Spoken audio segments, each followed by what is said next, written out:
Lunchbox, why is your wife mad at you? Because I refuse to let her drive my car. Because I drive a stick shift. She has no idea how to drive it, and she wants me to teach her. She's asked me to teach her forever, and the other day, she just blew up. She was like, I'm sick of it. I don't understand. What if there's an emergency and I need to drive your car? You need to take me out and teach me. It's very disrespectful, and I am hurt that you won't teach me on your car. But why don't you teach her? I don't want her to burn up my clutch. Let's be real. It's an '05 Altima with over 200,000 miles on it, and I can't have some rookie getting in there and burning the clutch, and then it's a big old ordeal. So I just tell her, sorry, you can't drive it. She has a perfectly brand new 2008 Toyota Highlander that she drives, and it's in fine condition. So why would she ever need to drive my car in an emergency?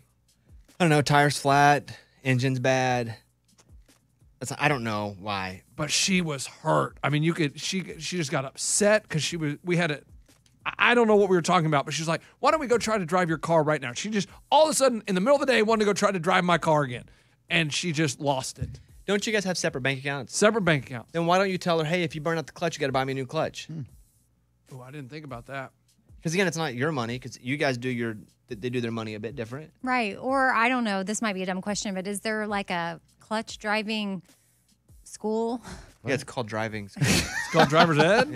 But that's the only place to learn how to drive a clutch is if you have a family member that can teach you or a friend. Like, there's not like a... I don't know if there's a class or anything. I've never looked into that. And she could pay for it herself. You never been to clutch school? That's what I mean. Like, where they have cars with clutches and you go, you learn. Oh, no. And it takes like a day course and then boom, you're certified. So I would advise you to go, hey, if you want to learn to drive it, I'll teach you. But if anything happens on my clutch, you got to buy me a new clutch.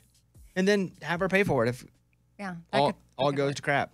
Okay. Yeah, and I just worry about her even wrecking the car because she's never driven. Well, you go to a parking lot, Listen, right? I learned at 11 or 12 how to drive a truck. A clutch? Yeah, a standard because maybe I was 12. Because Arkansas Keith, who had just become my stepdad, we were driving all over the woods. We were running dogs. And he would get out into the woods at one part and I would need to pick him up on the other side of the woods. And if it was just us and I was 12, I had to learn how to drive the stick shift Toyota.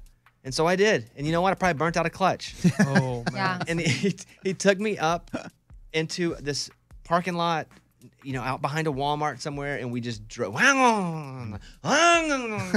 smell the burning rubber? Yeah. That's what happens. So, but I learned, and I'm pretty good now. I haven't driven a stick in a while, but I'm pretty good at it. But I had to burn out a clutch. That's kind of the price you pay for that. But she already knows how to drive. I didn't even know how to drive. Like, I learned to drive on a stick shift. Oh, yeah.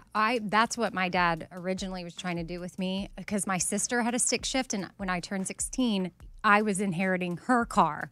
But we went to a parking lot for this lesson, and it went so wrong, I just ended up not getting her car. I don't know how to drive a stick. He didn't finish the lesson. We just ended up getting an automatic. And you know what? You're fine with that. But if she wants to learn, I think it's better for inside your household to teach her how to do it. Yeah. I was hoping you guys were going to defend me and say how right I was and how, she has her own car. Well, if she don't want to pay for a clutch, then it's up to you. Okay, I'll make that deal with her. Okay. Look, you put your money where your mouth is. Let us know how it goes. It's a Bobby Bones show.